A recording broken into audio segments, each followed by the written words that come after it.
अस्सलाम वालेकुम dear students, I am Mohammad Imran. हम डिस्कस कर रहे थे हाइड्रोजन बॉन्डिंग का टॉपिक। आज हाइड्रोजन बॉन्डिंग के टॉपिक को आगे लेके चलते हैं। उसकी कुछ प्रॉपर्टीज़ हैं जो हमने डिस्कस करनी है। प्रॉपर्टीज़ ऑफ हाइड्रोजन बॉन्डिंग, तीन एक प्रॉपर्टीज़ हम डिस्कस करेंगे जो प्रॉपर्टीज़ पेपर में भी आती हैं, क्वेश्चन अक्सर पूछा जाता है। हम तीन एक प्रॉपर्टीज़ को आज डिस्कस करते हैं, उन पर फोकस करेंगे। पहली प्रॉपर्टी है जी acidic strength. Acidic strength, acidic strength of molecule of an acid. Acidic strength का आपने कैसे पता लगाना है? देखो, हाइड्रोजन बॉन्डिंग से आप आसानी से पता लगा सकते हैं कि हाइड्रोजन बॉन्डिंग अगर तो मॉलिक्यूल के अंदर मजबूत है तो वो डिकम्पोज नहीं होगा अपने आयन के अंदर, और इसका मतलब ये है कि वो वीकर एसिड है। Greater the ionization greater will be the strength of an acid. यानी एसिडिक स्ट्रेंथ जो है ना वो डायरेक्टली प्रोपोर्शनल है, किसके साथ डायरेक्टली प्रोपोर्शनल है? वो एक्सटेंट ऑफ आयोनाइजेशन, या यूं कह लें कि इन्वर्सली प्रोपोर्शनल है हाइड्रोजन बॉन्डिंग के साथ। यानी किसी मॉलिक्यूल के अंदर अगर हाइड्रोजन बॉन्डिंग ज़्यादा है तो वो एसिड वीक एसिड होगा, because greater the ionization, extent of ionization, उतना ही स्ट्रॉन्गर एसिड है। तो हम यूँ कह सकते हैं कि ग्रेटर दी हाइड्रोजन बॉन्डिंग, जितनी हाइड्रोजन बॉन्डिंग ज़्यादा होगी, hydrogen bonding smaller will be the acidic strength, acidic strength of an acid। उतनी ही एसिडिक स्ट्रेंथ कम हो जाएगी, strength of an acid.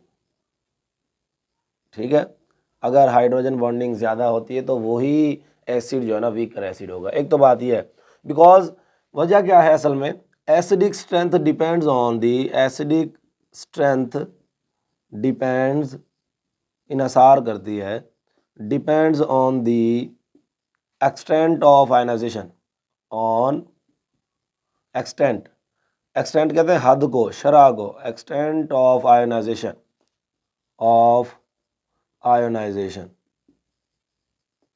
Extent of ionization पर। Greater the ionization,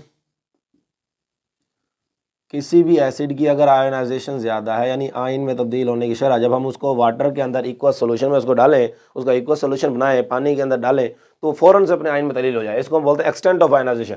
greater the ionization greater will be the strength, greater will be strength of an acid, उतनी ही strength ज़्यादा होगी, strength of acid, and vice versa, और इसके उल्ट भी ऐसे ही है। तो आप सिंपली ये कह सकते हैं स्ट्रेंथ ऑफ एन एसिड, जो स्ट्रेंथ है, strength of an acid is directly proportional to the extent of ionization, यानी आयोनाइजेशन की हद के साथ वो डायरेक्टली प्रोपोर्शनल है। तो ये रिलेशन आपने याद रखना है कि अगर आपने किसी एसिड की स्ट्रेंथ को चेक करना है तो आयोनाइजेशन को देख ले, जितनी ज़्यादा आयोनाइजेशन, ये दो तीन बातें। एक बात ये मैंने किया है कि greater the hydrogen bonding smaller will be the acidic strength, smaller.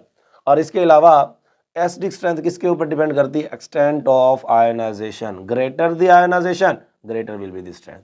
तो ये दो तीन बातें हैं जो आपने जहन में रखनी है। अब मैं ज़रा बात करता हूँ, असल में हम ये चेक कैसे करते हैं। आपने क्या करना है, आपने ना एक बीकर ले लें, उसके अंदर ना आपने लेना वाटर, आप इसके अंदर वाटर लेंगे, वाटर, और आपने इसके अंदर ऐड करना है। मिसाल के तौर पर मैं कह रहा हूँ जी, इसको HF को आपने ऐड करना है। जब HF को आप ऐड करेंगे तो अगर तो ये HF फ़ौरन से H पॉजिटिव और F नेगेटिव दे देगा तो ये स्ट्रॉन्ग एसिड है, लेकिन ऐसा होता नहीं है। आप HCl को डालेंगे ना, HCl, वो फ़ौरन से H पॉजिटिव और Cl नेगेटिव दे देता है। तो कौन ज़्यादा ताकतवर हुआ? HCl, जाहिर है। जो फ़ौरन से आयोनाइजेशन शो करेगा वो ताकतवर एसिड है। तो इसमें HF जो है ना वो स्ट्रेंथ ऑफ एसिड उसकी कम होगी। उसकी वजह यह है कि वो आयोनाइजेशन जल्दी नहीं शो कर रहा। Greater the ionization greater will be the strength of an acid. तो HCl स्ट्रॉन्ग एसिड है, HF वीकर एसिड है। तो ये क्वेश्चन भी आता है, why HF is weaker acid? HF weaker है because it has strong hydrogen bonding, ताकतवर हाइड्रोजन बॉन्डिंग है। उस ताकतवर हाइड्रोजन बॉन्डिंग का ये उसमें लॉस होता है कि वो HI नहीं देता फ़ौरन से, इस वजह से वो हाइड्रोजन बॉन्ड ताकतवर शो करता है और वो फिर वीक एसिड हो जाता है। HCl ज़्यादा है। अगर मैं हैलोजन एसिड की बात करूँ ना तो HF is weaker acid than the HCl and HCl is weaker acid than the HBr and the HBr and the strongest acid is HI among these halogen acids। In halogen acid में से सबसे ताकतवर जो है ना वो ये strength of an acid की बात कर रहा हूँ। स्ट्रेंथ ऑफ, अगर हम स्ट्रेंथ ऑफ मॉलिक्यूल यानी अगर हम हाइड्रोजन बॉन्ड की बात करें तो सबसे ज़्यादा हाइड्रोजन बॉन्ड तो इसके अंदर है ताकतवर। लेकिन स्ट्रेंथ ऑफ एन एसिड की अगर बात करें, ये मैं लिख देता हूँ यहाँ पर, रिलेशन जो हमने लिखा है, order of strength of an acid, strength of an acid, acid का हमने ये ऑर्डर लिखा है वो ये है। अगर हाइड्रोजन बॉन्डिंग का लिखेंगे तो फिर तो उल्ट हो जाएगा, HF का जो है ना सबसे ज़्यादा हाइड्रोजन बॉन्डिंग होती है। तो ये हमारे पास एक शॉर्ट क्वेश्चन है और ये प्रॉपर्टी है, इससे आप अंदाज़ा लगा सकते हैं कि एसिड एक वीकर एसिड है या फिर स्ट्रॉन्ग एसिड है। दूसरी प्रॉपर्टी हम बात करते हैं और वो हमारे पास है सोलोबिलिटी यानी हमने क्या चेक करना है कि कोई चीज़ वाटर के अंदर सोलुबल है या नहीं, सोलोबिलिटी। और इसमें भी एक शॉर्ट क्वेश्चन आ जाता है सोलोबिलिटी। तो शॉर्ट क्वेश्चन क्या आता है? शॉर्ट क्वेश्चन ये आता है कि ethyl alcohol C2H5OH and H2O are mix easily, ये आसानी से मिल जाते हैं या दोनों सोलुबल हैं। ये एक शॉर्ट क्वेश्चन आ सकता है, ठीक है, कि C2H5 और वाटर जो है ना एक दूसरे के अंदर सोलुबल हैं। क्यों? दो बातें आपने जहन में रखनी है, दो बातें। एक तो both are polar, both molecules are polar. एक तो ये वजह है कि दोनों के दोनों पोलर हैं। उसकी वजह क्या है? इसके अंदर OH ग्रुप मौजूद है तो ये पोलर है। इसके अंदर भी ये भी H2 एक ज़ाहिर पोलर मॉलिक्यूल है। बोथ आर पोलर, और आप जानते हैं कि लाइक डिसॉल्व लाइक, ये एक यूनिवर्सल असूल है कि पोलर अशिया पोलर में हल होती है, नॉन पोलर। एक तो ये वजह है। और दूसरा, both shows the hydrogen bonding, दोनों के दोनों हाइड्रोजन बॉन्डिंग शो करते हैं, शोज हाइड्रोजन बॉन्डिंग शो करते हैं। ये दो बातें आपने बता के ना इनका स्ट्रक्चर बता देना है कि स्ट्रक्चर में देखें किस तरह से हाइड्रोजन बॉन्डिंग हो रही है। मैं यहाँ पर दिखाता हूँ स्ट्रक्चर में। ये हमारे पास है C2H5 ऑक्सीजन हाइड्रोजन, ठीक है। इथाइल अल्कोहल जो है ना इसको हम एथेनॉल भी बोलते हैं और ये शराब है जो पीने के लिए इस्तेमाल की जाती है, ड्रिंकिंग पर्पज़ के लिए इसी को इस्तेमाल किया जाता है, एथाइल अल्कोहल है। अब इसके साथ हम यहाँ पर वाटर लिखते हैं, वाटर, ये हाइड्रोजन जाहिर है। और आपने पढ़ा है कि हाइड्रोजन बॉन्डिंग क्या होती है? Partial positive charge hydrogen atom and highly electronegative atom with lone pair, दो लोन पेयर मौजूद है तो हाइड्रोजन बॉन्डिंग, ये मैं डॉटेड लाइन से नुकातदार खतूत से हम जाहिर करते हैं हाइड्रोजन बॉन्डिंग को। तो ये जो है हमारे पास ये हाइड्रोजन बॉन्डिंग है।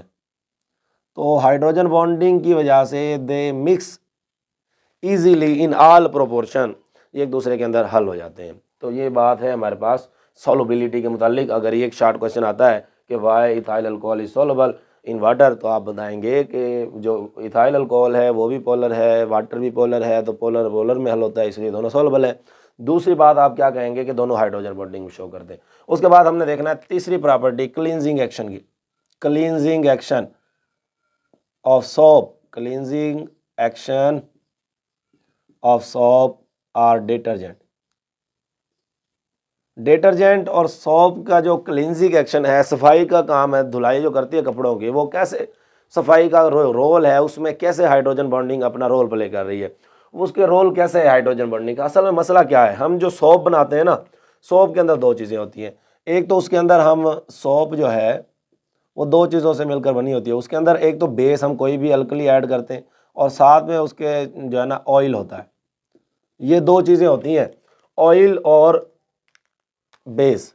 अब ये ऑयल जो है ना, ऑयल इसके अंदर ऐड करते हैं और एक बेस ऐड करते हैं। अब ऑयल जो है ना ज़ाहिर है फैटी एसिड्स है, फैटी एसिड्स, और फैटी एसिड मोस्टली इसके अंदर यूज़ होता है, यानी ऑयल यूज़ होता है तो इसका मतलब वो फैट है, फैटी एसिड होता है oil is a fatty acid. ये फैटी एसिड है, फैटी एसिड, ठीक है, फैटी एसिड। तो अब फैटी एसिड को आपने ये सिंबल पढ़ा हुआ है कि इस तरह से हम जाहिर करते हैं, यानी ये फैटी एसिड का इस तरह से सिंबल होता है। अब ये वाला जो पार्ट होता है ये नॉन पोलर, इसका, ये मैं सोप की बात कर रहा हूँ। सोप के अंदर जो हमारे पास ऑयल है वो एक नॉन पोलर पार्ट है इसका, और ये दूसरा जो ऊपर वाला पार्ट है ना ये पोलर होता है, ये पोलर है।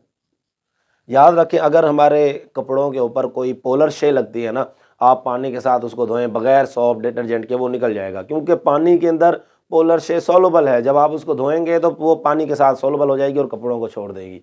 तो ये वजह है। लेकिन अगर मसला ये आ जाता है कि कोई नॉन पोलर जैसा कि ग्रीस है, ऑयल है, कोई आपके कपड़ों में लग जाए, तो फिर आप क्या करेंगे? मिसाल के तौर पर देखो, ये हमारे पास हैं कपड़े,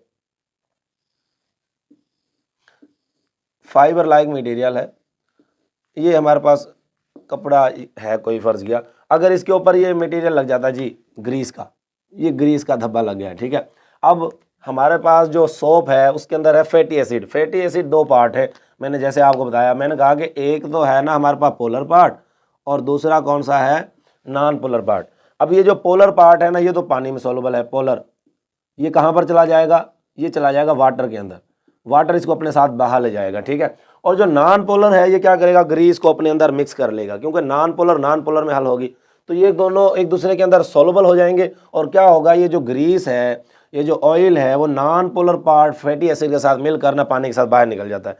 तो आप देखते हैं जब आपने मशीन में कपड़े डाल देते हैं और उनमें सर्फ वगैरह ऐड करके उसको जब आप घुमाते हैं, तो उसके बाद जब उसको रोकते हैं ना, आप देखते हैं मेल कुचेल ऊपर आया हुआ होता है, क्योंकि पानी में सोलुबल नहीं है। आप गर्मियों में आपको पसीना आता है, वो कपड़ों पे ऑयल लग जाता है, वो ऑयल कैसे निकालते हैं? जब आप उसके अंदर फैटी एसिड वाले यानी सोप ऐड करेंगे तो नॉन पोलर पार्ट मेल कुचेल को अपने साथ ले लेता है, पोलर पार्ट पानी में हल हो जाता है। तो आप देखते हैं मेल कुचेल ऊपर आए हुए होते हैं। तो ये सोलबिलिटी की वजह से वो जो हमारे पास नॉन पोलर ग्रीस वगैरह वो सोलुबल नहीं है, तो पोलर, ये नॉन पोलर जो इसका फैटी एसिड का है वो इसको लेके चला जाता है। ये नॉन पोलर पार्ट है, नॉन पोलर, ये नॉन पोलर पार्ट इसको लेके चला जाता है और इस तरह से हमारे पास कपड़े हासिल हो जाते हैं। तो मैं एक अहम बात यहाँ पर लिखने लगा हूँ कि जो हमारे पास स्ट्रेन्स वगैरह हैं, ये धब्बे जो हैं,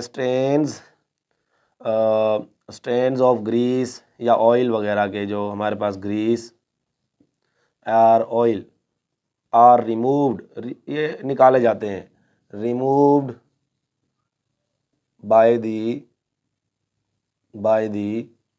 the non polar part of the soap. Soap का जो नॉन पोलर पार्ट है वो इसको निकालता है, non polar part of soap, and polar part is water soluble. जबकि जो पोलर पार्ट होता है, polar part of soap is water soluble, ये वाटर सोलुबल होता है, वाटर सोलुबल। तो वाटर सोलुबल होता है, वो पानी के साथ चला जाता है, और नॉन पोलर पार्ट जो है वो सोप वगैरह के साथ बाहर निकल आता है। तो इस तरह से क्लींजिंग एक्शन, एक शार्ट क्वेश्चन, एक शार्ट क्वेश्चन पेपर में आते हैं। इसमें ये वाला तो इंपॉर्टेंट है, ये दोनों इंपॉर्टेंट क्वेश्चन है। क्लींजिंग एक्शन फिर भी कम आता है, ये दो तो लाजमी आपने अच्छे से तैयार कर लेने। शार्ट क्वेश्चन है, प्रॉपर्टीज़ भी इसमें कुछ हो गई हैं, और भी इसकी प्रॉपर्टीज़ है, वो नेक्स्ट वीडियो लेक्चर में हम देख लेंगे। मिलते हैं नेक्स्ट वीडियो में, तब तक के लिए अल्लाह हाफिज़।